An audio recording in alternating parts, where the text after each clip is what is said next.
welcome to the official YouTube channel for me, the Colin Cowherd Podcast. Go on, hit the subscribe button right there so you don't miss any of our football content this postseason. Going to have instant reactions after every big game. Thanks.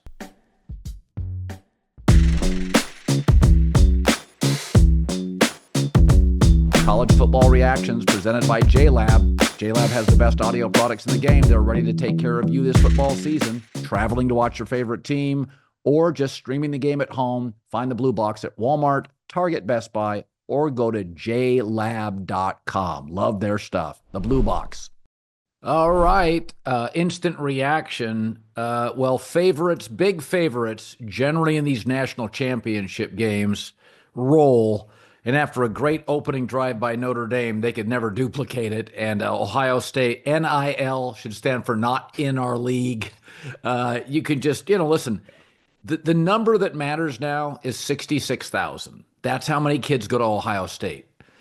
What does that matter? Because Big Ten graduates don't stay, lots of them don't stay in the Midwest. Not enough jobs. They go to the coast, they go make money, and they pour it back into the school.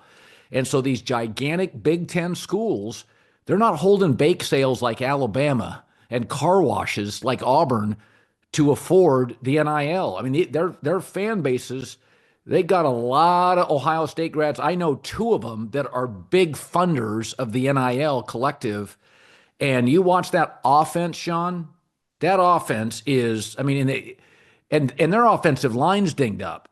They just got pros everywhere. I mean, Notre Dame is well coached, good defensively, cannot compete. Well, think about this.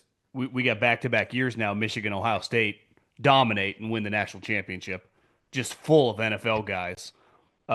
When you look this year, Penn State is in the Final Four. Texas is now an SEC team, but come on. I mean, they've been there for 10 minutes. Last year, Washington's in the Final Four. We know Oregon's not going away. I think when you look at the SEC, Alabama got there last year, and Saban's like, 2 days later, I'm out.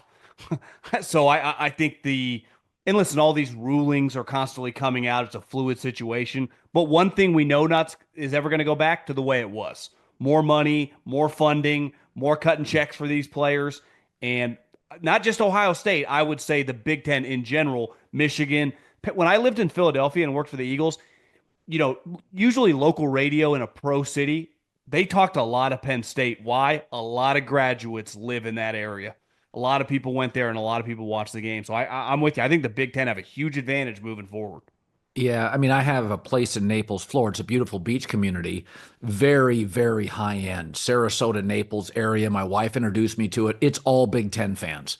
And believe me, it is Badger, Buckeye, Wolverine, Spartan flags all over town. And let me just tell you, there is a lot of money in the Big Ten. Those graduates make a lot of money because I've been in Naples for about a decade now, and I'm always amazed by it. I mean, it looks like Rodeo Drive downtown, and that is absolutely, SEC fans go to I think they call it the Riviera, the Redneck Riviera or something. I've never been there. Yeah, but then you go down to Sarasota and Naples, and that's a different level of money, and that is Big Ten money. And I'll say this. A lot of people are pushing back and saying this is a one-off. No, it's not. You and I talked about this. Penn State, look at the size of these schools. Wisconsin, Ohio State, Michigan. Washington's a huge school. They're not, and those graduates, they leave a lot of times their area. And they're loyal. And the SEC schools, like when Alabama think about this. Nick Saban is one of the smartest coaches ever. Look how great of a coach he was. NFL teams would fly down and look at how Alabama ran their program, including Belichick. Look how good of a broadcaster he is. Saban he's literally made game day feel huge. And everybody on that's talented. Reese, Pat, Herb Street, Howard. I mean, those guys are all talented. Nick makes it feel huge. Car dealerships, the way he has leveraged his career, just how smart this guy is. The first year the NIL opened up, Nick Saban saw it and he got very nervous. I was told about Texas. He told his guys, we can't compete with Texas. That is oil money. It's tech money. Alabama cannot compete with Texas. He knew it. He sounded the alarms the first year.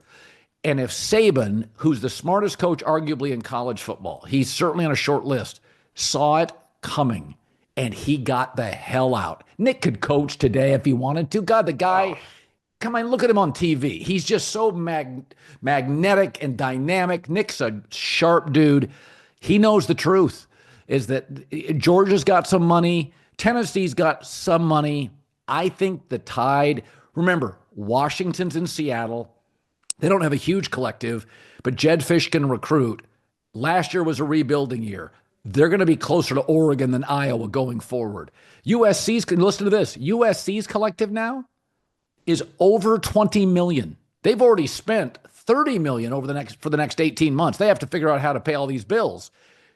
I think the SEC knows it. I think the smart people in that conference can see it before it's happened. But this year and last year, watch the games. There is a gap. Notre Dame beat Georgia and controlled Georgia. They got run off the field tonight. Totally. I think, listen, you and I turned into an SEC fan during the Saban era. Why? It was the best players. It was the best games. They still have the best talent. The reality now is when Kirby, back in the day, Bobby Bowden, Dabo Sweeney, all the Southern coaches knocked on your door, you were going to go to one of those schools. Now they just call your agent and say, hey, they're offering you $500,000. We'll offer you $850 and some side cash that you won't have to pay taxes on. It's not a fair fight, and that's what this has turned into. It is strictly pay to play. It's why I laugh. Like, forever a great recruiter. Obviously, to become a great recruiter, you had to have a personality, but you also had to be at a program that offered you a lot, right? That might even could pay you a little under the table. Now we don't even, beat around the bush on that. It's like, no, a great recruiter is someone that can offer me $800,000. I mean, the guy was the quarterback that was going to play for Brian Kelly, Underwood. He was going to LSU. And then he ended up at Michigan, not because he loves Sharon Moore and Tom Brady and Dave Portnoy, because they paid him like $12 to $15 million. Even Brian Kelly's like, yeah, we can't pay him that much. We don't have the money. Look at Nebraska last year. Now, the Michigan State's boosters. One of them is the guy that owns the Cavs. The other one's the guy that owns the Suns. So it's like, it is going to be, they got the talent, but these Big Ten, Urban started it years ago, right? When he went from Florida to Ohio State, said, we got to get in the South and recruit the players. Well, now everyone knows that, but they can just cut the check. So I think Texas, like you mentioned, Saban, I didn't know that he said that, but I mean, he's got ears, eyes, and a brain. I mean, it's not hard to figure out. I think A&M as well. I think the two Texas schools that are in the SEC have a massive advantage financially because that's the world we're in. Can you pay the players or not? The most. Listen, that's where they're going to go. Look at this. I was talking to, during the course of this season, I was talking to a general manager, and he said, let me tell you who's going to be number one next year. Take quarterbacks out. He goes, Caleb Downs is going to be number one next year. He goes, that kid would start for every single NFL team as a sophomore in college. He goes, there's not an NFL team he wouldn't start for. And then I texted him. That was midseason. I texted him before this game, and he said, because it's a very weak draft, he said, if Jeremiah Smith, the receiver for Ohio State, and Caleb Downs were available, he's like, these quarterbacks are not good enough. He goes, Cam would probably go over those players because Tennessee needs a quarterback. He said, would they go 2 and 3? He's like, these kids are, I mean, when you watch Jeremiah Smith and Caleb, they don't even look like college players. It reminds me when Jamar Chase was at LSU, like his sophomore year, you're like, okay, this is a pro receiver who would start. He would start for every team in the NFL the year before he went and left LSU. You could argue, I mean, what's really going to separate are the top 5 or 6 programs because of the money. And obviously Ohio State and Oregon are in clearly the top tier. Texas, and I would throw Texas A&M in there. I mean, they got a little taste of being back this year, of being good and being right there. They have unlimited money. That's the sport now. What happened to Michigan this year? They finally won a national championship. Then they started getting embarrassed, and they said, what do you need? What do we need? We don't want to do this ever again. So that's what, and listen, I started at Fresno State. That program wouldn't have existed. I don't know how they maintain it. The Logan Mankins, the Ryan Matthews, all Washington State, how are they going to function moving forward? The moment you get a guy, yeah, that guy might be a third rounder. Oh, he's a sophomore. Every school worth their salt in is DM saying, hey, how much you want? And they leave. They just automatically leave. What we saw last year with Austin Genty, I don't think we'll ever see again. Even the head coach this year said it. He's like, he turned down seven figures to stay here, and all we could offer him was $300,000. I mean, that's the world. One day I was at the gym probably a couple months ago, and I look up, and his first take is just on one of the big TVs, and it's a kid, and I'm like, what's going on? I think Shannon and Stephen A were talking to him, and it's the number one basketball recruit. When I got home, I Googled him. He's going to BYU next year. It's like, it's not hard to figure out. The Mormons cut that kid a massive check. And that, listen, I have no problem with that. I mean, that's, in a weird way, that's what I would say the sport has always been, basketball and football, financing these. I got no problem with it, but that is 100% the world we're living in now. And it's really separating at the top. I mean, think about your guy Lane, Ole Miss this year. They break the bank and then they don't even make the playoffs. Are they less likely to keep breaking the bank when you don't have results? Yeah, and I also think this is coaches will get poached. A prime example is John. It's harder to fire a college basketball coach because he can go to his boosters, his donors, and his AD and go, I've made the tournament 12 straight years. Yeah. Okay, you can't get rid of Sark. If Sark makes the playoff, and he will, 10 of the next 11 years, you're not going to get rid of him if he can win a game or two here and there. And my point being is, so these coaches now are going to make enormous money, like better than NFL money for a lot of these guys. Can the SEC schools pay for that? I mean, let's just say tomorrow. Let's say one of the coaches in the Big Ten doesn't work. Ryan Day's fine. Ryan Franklin's gone. I mean, most of the guys are fine. But let's say, for instance, a school goes and offers Lane Kiffin a job. And in the Big Ten, they say, here's $12 million. Can an SEC school fund their collective and pay the football head coach, not the staff, $20 million? This is going to funnel down to the coaches. Now, a lot of these guys are Southern They've guys, been giving up their money, Colin. Brian Kelly gave $1 million to help fund the collective. Did you see that story a month ago? He gave $1 million of his own salary to the collective. Why? Because LSU. Do you think you have to do that at Ohio State? No. But no, it's hard for him to say I'm making $9.5 million and the collective we're a little short, and then you start getting heat when Underwood goes to Michigan. It's like, well, I got to give in a little bit. That to me was a pretty big red flag for LSU. He had to give $1 million of his salary. Well, if you telling me that, I didn't hear that story. So Saban saying, "Get me out of here." Brian Kelly giving up $1 million. Listen, for years and years, the SEC, and it was just on. Everybody knew it. They were paying kids through the churches, but I'm talking paying a kid $100,000, $150. That doesn't even. I mean, it just doesn't even compete. And I think. I'll just say it now. The SEC may never get worse than the second best conference, but if the Big Ten truly cares going forward, they will control college football going forward. And for the record, Michigan won last year. Ohio State won this year. You see, Penn State, outside of Carter and that tight end, returns everybody. Yeah. Penn State, and they're going to bring back Drew Aller. Penn State next year loses a great tight end and then these are first-round players, but Michigan next year, Washington, Ohio State, Oregon's still really good. Like the Big Ten, this was a little bit of a down year. Let's be honest. Michigan in a rebuild, Washington in a rebuild, Caleb Williams leaves, USC in a rebuild. All those teams should be better next year. Well, the other thing is, and you mentioned Michigan State with their big boosters. I mean, I'm sure you agree. I think Jonathan Smith's a stud, and this is the worst team he's going to have coaching there. So they will be better. I mean, he's a high-level coach. Nebraska funneling in a bunch of money. I think the problem for the SEC is for about 15 years in the Saban era, and when other teams would kind of match them, like LSU on a given year, obviously Georgia at the end. Clemson was basically, as my buddy Phil Savage used to tell me, they were an SEC in their heyday, an SEC school playing an ACC schedule, but they had SEC players. Well, their backups, right, when you start training camp, and you don't know who, like, at the time, a freshman or sophomore, who's going to kind of separate, you just let them battle it out.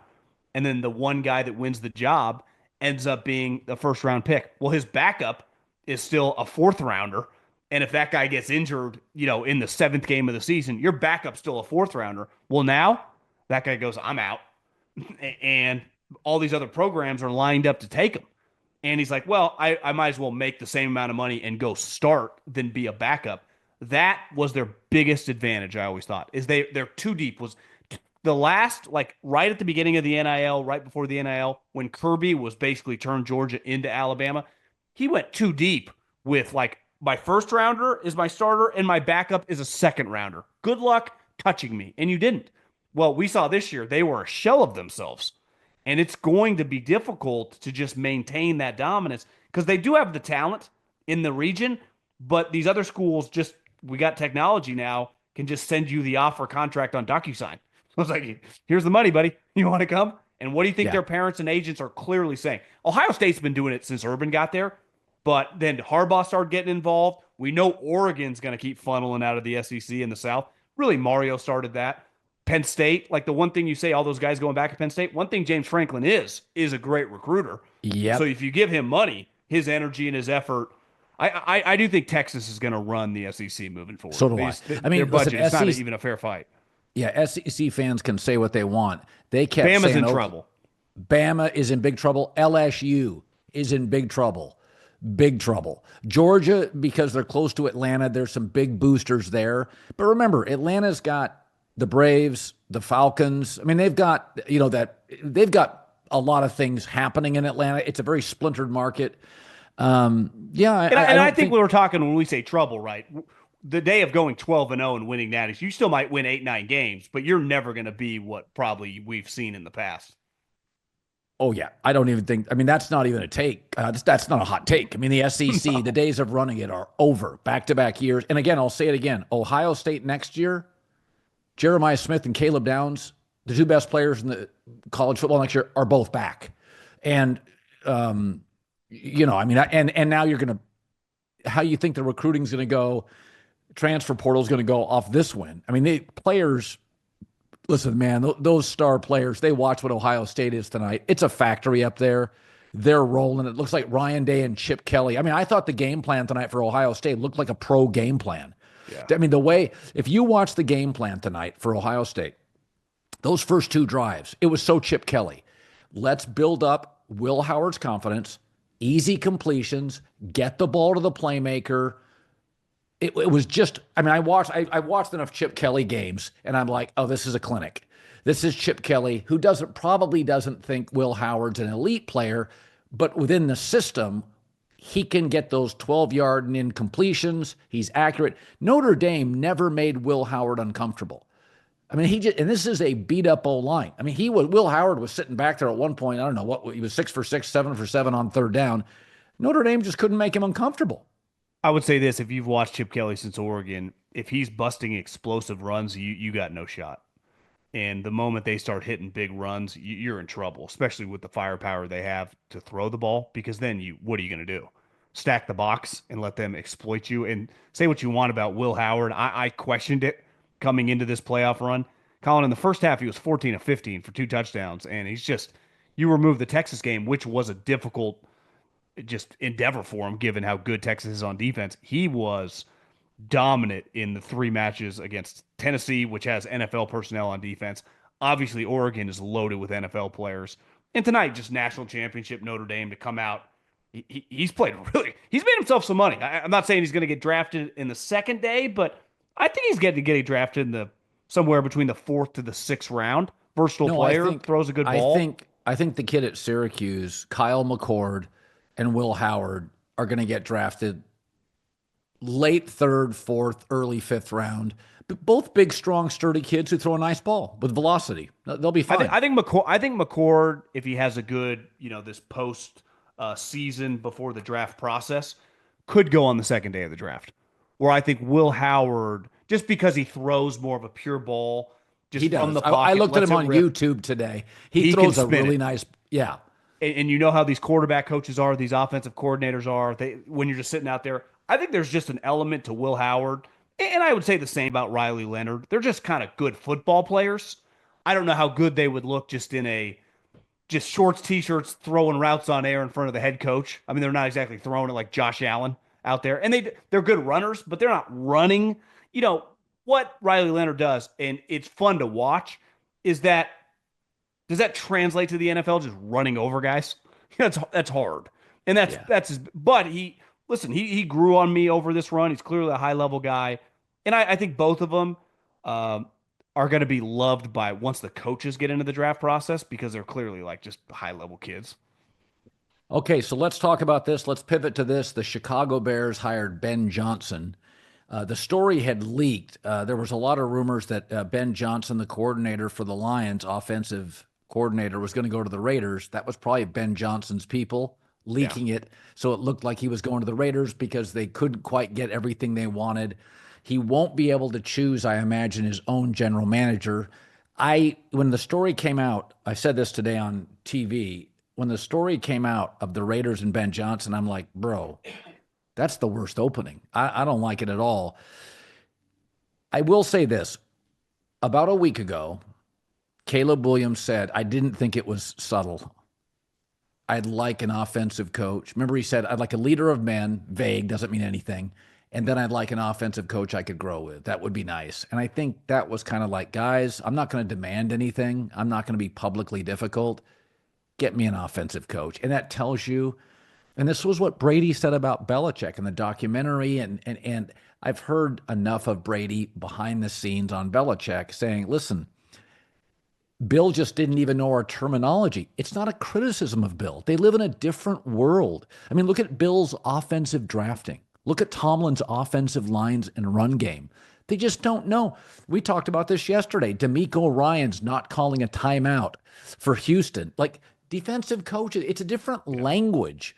And I think Ben Johnson will get the best out of Caleb Williams.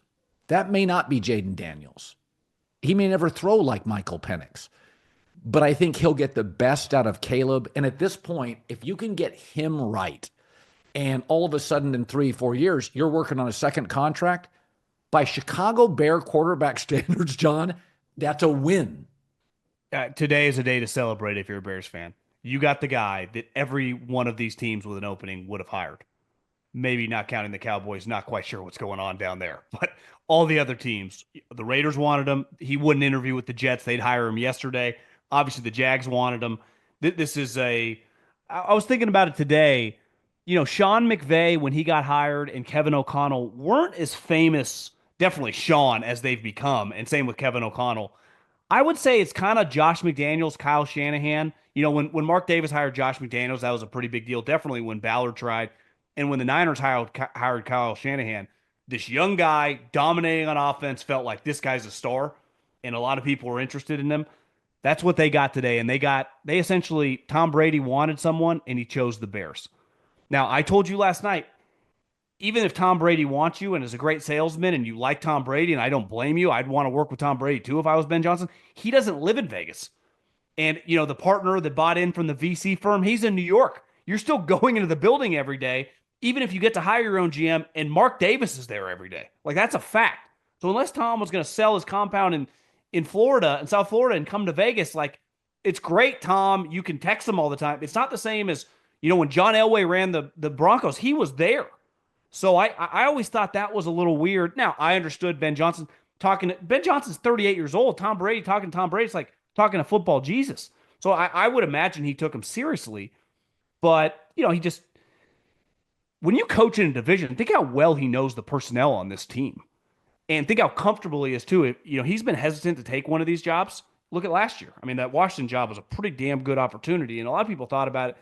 Obviously, they exceeded expectations, but it's like you got a young GM that knows what he's doing. You got the second overall pick. You got a new owner. And he's like, no. And I think he was unsure. Well, now he takes the Bears job, which I think we all agree is a little weird still with Kevin Warren and Ryan Poles.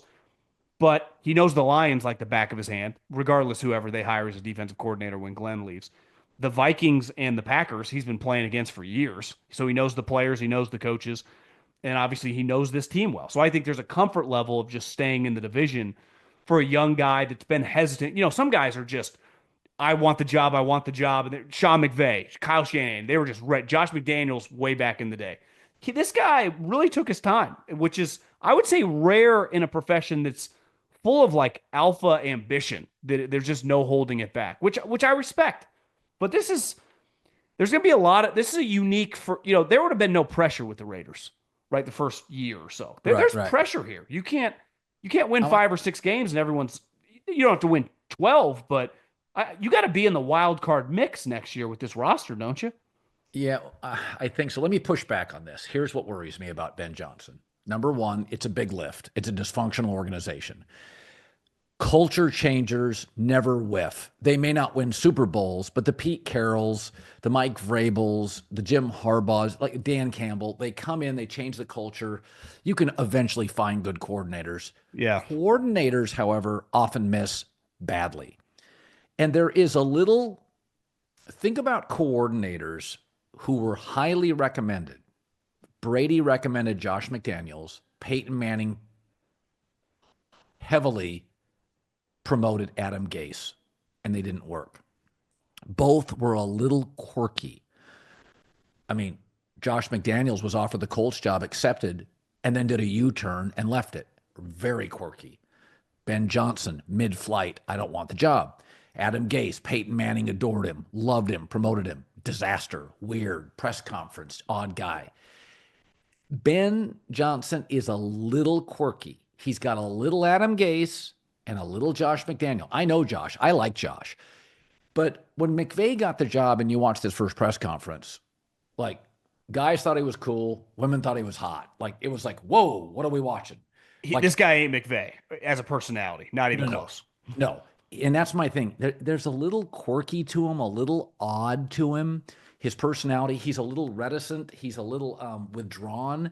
So I'm not saying he can't work, but I'm saying if you told me he was going to be McVay or closer to Adam Gase or Josh McDaniel, based on what I've seen of his personality, it's the latter two. Yeah, to me, he's not McVay personality. Kyle can be a little weird. Yeah, he can. The difference, though, with Kyle is when the 49ers hired him in 2017, he had been a coordinator for going on close to 10 years at multiple spots. He'd been in Cleveland. He'd been in Atlanta. He'd been with his dad. He'd been at Houston. So he had seen it all for a guy that was 37, 38 years old. And his dad was a legendary coach. Yeah. He'd been around football his whole life, but even just his own experience as a coordinator, 4 different teams, seen it all, and got to go to a place that was a disaster, no expectations, with John Lynch, who hadn't been a GM, but anyone who's ever met John Lynch, he ain't going to fail at anything. He's like a Steve Kerr. Like, put him in a position, it will succeed, and they got to ease into it. This is not that situation. I actually think I've been watching his press conferences this year. I think he's kind of gained more confidence in himself. I think if you watch him in his first couple of years, he was kind of whispered. He was just not confident. I think he's definitely gained some confidence. But think about the two people running this organization now. A first-time head coach who just, for a couple of years, was almost scared of taking that role, and a GM who's under 40 and has felt at times to be a little over his head. Former offensive lineman, but he drafts like he's a wide receiver. It's a little bizarre in an organization that's not pretty dysfunctional. Say what you want about Dan Campbell. We're going to learn a lot about him moving forward without the coordinators. Dan Campbell ain't scared of shit. Parcells, Peyton, they want that guy right next to him. So he's tailor-made. Like, Dan Campbell would walk right into the Bears, and they would be better. This is, everyone's going to be looking at you, starting with the quarterback, who's got some issues right now. And that's the elephant in the room, too, because there's like the pressure of saving Caleb, right? And the added, gasoline on this fire is the Jaden Daniels phenomenon, right? So it's like that plays a part in it. It's like, well, the guy that we passed on is at Washington becoming one of the greatest players we've ever seen. And if Drake May starts looking credible, these are the things that it's a very hard. Now, I just read before we hopped on, he got $13 million a year. So financially, he's in a different stratosphere. He was already a multimillionaire, but now he gets a 5-year, $13 million contract. Dennis Allen, that's a good first hire. A mature, good defensive coordinator, has been a head coach, perfectly suited to be a number 2. Like, that's a high-level hire. Yes. But, and their defense is going to be good. But I say this all the time, like, as an offensive coordinator, when someone gets a DUI on defense, Ben Johnson never had to deal with that in Detroit. Dan did. When the special teamer gets in a fight on the sideline, that's not Ben's problem. Hell, when Jamison Williams gets in trouble, Dan and the GM deal with that. You just figure out who's next on the roster. Right. All that stuff is now on your desk when you're used to Yep. just drawing the plays. It's Yep. a there's a lot on your plate being a head coach with stuff that has nothing to do with the That game. Well, and that's why one of the advantages McVay had, not only is he a sharp guy, but Goff was low maintenance. Like Yeah. Goff was just, I mean, like one of the things that was really tough for Matt LaFleur, first job, Aaron's not low maintenance. It No. makes it harder. So, it's when you start looking at this, a guy like a Vrabel, older coaches, Harbaugh, they can deal sort of with the veteran quarterback with an ego. But if you start looking around, I was thinking about this. Drake May, quiet kid. Jaden Daniels, quiet kid. Justin Herbert, quiet kid. You start looking around at these guys. Josh Allen, total team guy. I think Lamar. I'd even put the Bo Nix and Penix pretty low key guys. Yeah, I mean Lamar Jackson is like, and you know something. Mahomes' family, maybe a little quirky. Mahomes is like a dude. You could go have beers with Mahomes tonight. One of the things you start looking at, one of the criticisms of Caleb was he's emotional, like he's got his stuff. I don't know if that is true. I like him. But you start looking at it, you have poor owners, disconnected. Kevin Warren's political. Ryan Poles young. Caleb is not Jaden Daniels, the personality. He was the first NIL star in our lives, the first $5 million a year NIL star. And Chicago's got a very loud, fairly relentless media, which all the teams in Chicago stink, so they're just angry and tough. I think the Chicago job is hard. I think they should be happy they have Ben Johnson. But I said he would have been my second choice. McCarthy has dealt with Jerry, Aaron Rodgers, a meddling owner, no owner, big brands. McCarthy was my choice, but I know he's not sexy. And I know Ben is, but McCarthy would not have failed. I could see Ben Johnson after about 2 years going, the hell did I get myself into? Yeah, to me, I understand if you're in the Bears, you have to take this swing because Yeah. you're just hoping that this is some version of LaFleur, O'Connell, McVay, Kyle. If he's closer to Mike McDaniel, you're in trouble given your division. Like you got to hope he's one of those four. There was another quirky guy was Mike McDaniels. The media loved him. He was quirky. Quirky doesn't necessarily work in this league. I would say the one, at least the way he coaches, he is a physical, like a run game oriented guy. The question is that Dan forcing him to do that because of the personnel that he supplies them with? Because a lot of times, like, I don't think Dan's calling double passes to Jamison Williams down 10. I don't know if he's inclined to do that. I have no problem with taking the swing. I always say this about a draft pick high, like take the guy with the traits, because if it does Yeah. work out, you get Josh Allen rather than thinking you can get a high floor guy like Mac Jones and Kenny Pickett. They are just as likely to bust, so you might as well swing for the fences. But like if you tell me Pete Carroll gets the Raider job and Mike McCarthy gets the Jets job, like we have a pretty good idea those guys just know what they're doing. Yeah. And like you do have Caleb Williams, so you could have made the argument of just hire Mike McCarthy. He can get the train on the tracks, and maybe within a year, That was my you'll be argument. 9 wins. That was my argument. Mike would get the train on the tracks guaranteed. This could be, an Eberflus version all over again. It 100% could, because I don't think it will, but I will say this. I do think there's a Gase, Josh McDaniel, there's a feel that he's a little different personality-wise. He's not corporate. He's kind of his own dude. I think the thing that makes me nervous is the alignment in the organization. Yeah. He's like is Poles fighting for his job? You got Kevin Warren doing who knows what. The stadium situation's a big elephant in the room with the organization. Like they haven't really made progress. They pulled out of the suburbs. You know that area better than me. I just read these articles, but that's kind of up in the air. You got Kevin Warren, who really likes to be involved in football, but when it goes bad, like he's not sitting there at the dais next to the coach.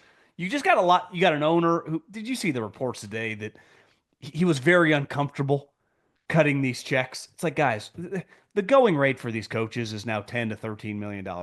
You get $450 million from the league based on the media rights deal. This is not a fickle business. You're in these guaranteed contracts of billions of dollars.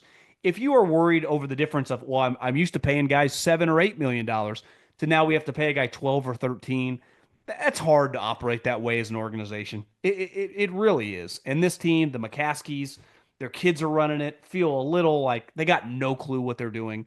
And the problem is they entrust, before it was Ted Phillips, now it's Kevin Warren, these people that play such a huge role because these guys aren't that comfortable in business besides just saying no. Like the one thing you get with Robert Kraft or you get with Jeffrey Lurie, they're very comfortable in a negotiation over billions of dollars or Yeah. hundreds of millions of I mean, dollars. Kraft negotiates the TV deal for the NFL. He's the go-to owner.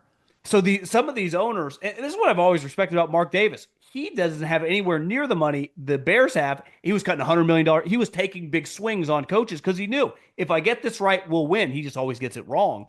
And this is like, it feels like this is what the media pressured them to do. So they did it. And you can't, no one's really going to say anything negative. Like we can nitpick them, but everyone wanted this guy.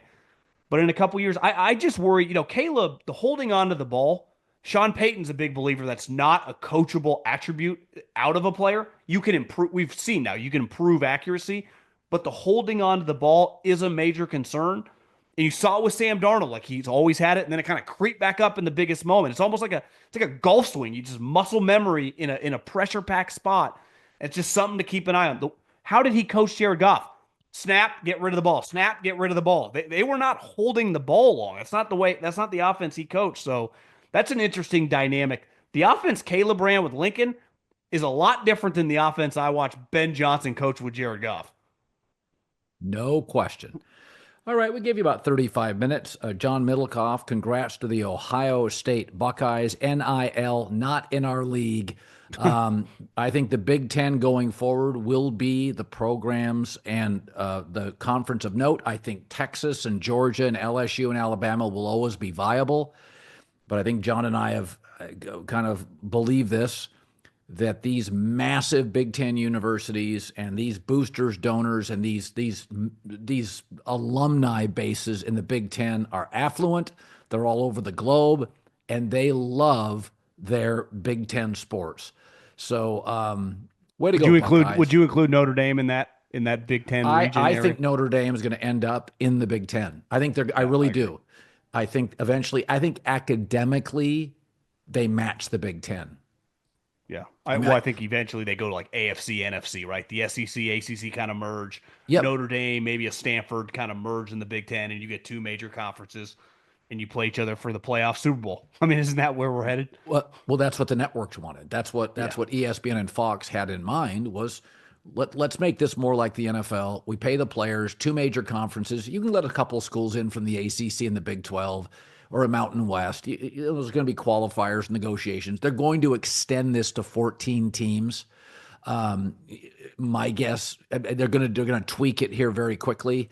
So 14 teams will allow two ACCs and a couple of Big 12s or a Mountain West. You're going to get people. You're going to have to run the table or be very, very exceptional. I could see a Utah. It's a very proud program. Utah going like 10-1 and getting in, and Clemson. But this is the future of college football, and you can complain all you want. Let me end it with this. So nobody wants in America, and the last thing Trump followers want is socialism.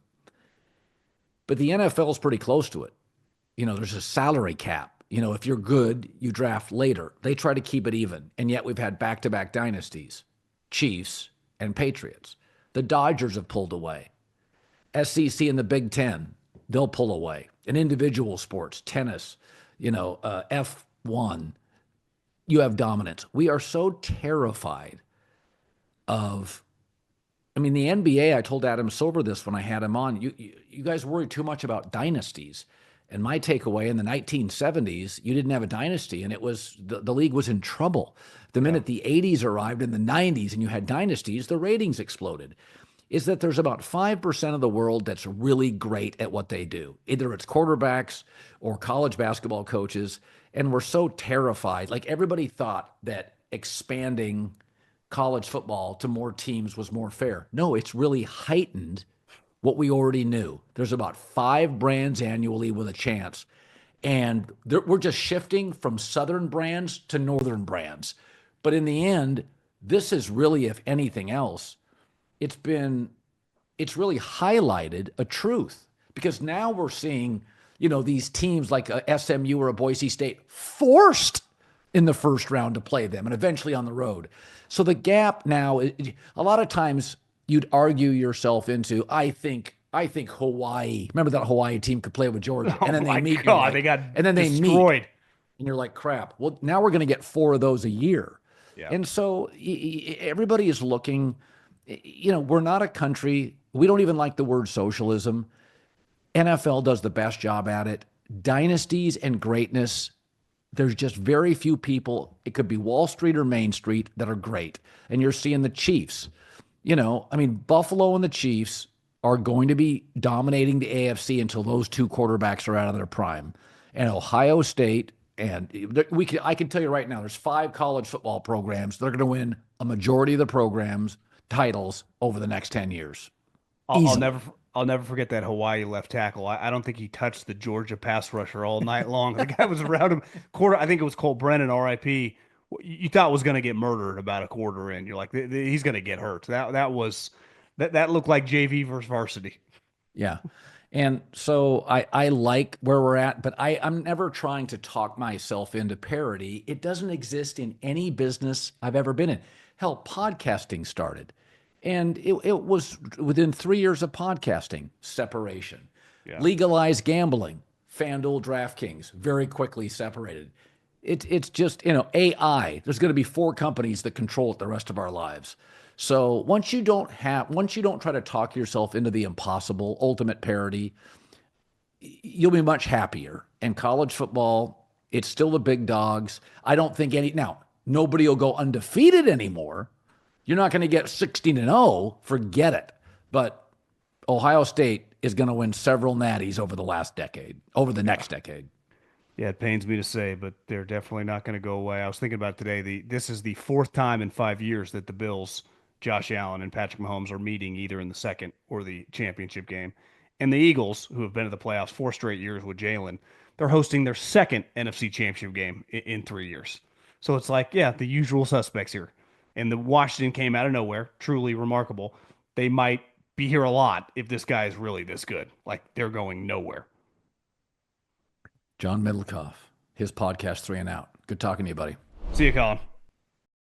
I judge the quality of a fragrance by the compliments you get. When I wore Ovation for the first time, second time, and third time, usually I walk past somebody and they're like, hey, what you got on? Who over there smelling good? That's the injection of confidence right there to you. That's right. We want to be at the forefront of using the brand as a gateway for these young athletes. Custom suit, we do a photo shoot, we do video, and it's all about that partnership to create a personal brand. And I love you guys associating it with more sophistication. Throwing a suit on a kid, sometimes it takes for you to see yourself with a suit on in the mirror to be like, hey, I have more to offer. Ovation for Men, we're part of Amazon's Black Business Accelerator. Amazon has invested $150 million for the next 4 years to uplift small businesses like myself to scale. Amazon is really putting their money where their mouth is. They're committed to excellence on every level. They want to scale these businesses to be amongst the best in whatever industry they're in. You've always been authentic. You've always been pushing excellence. Well, I appreciate that. As our slogan says, every man deserves an ovation. Yes, sir.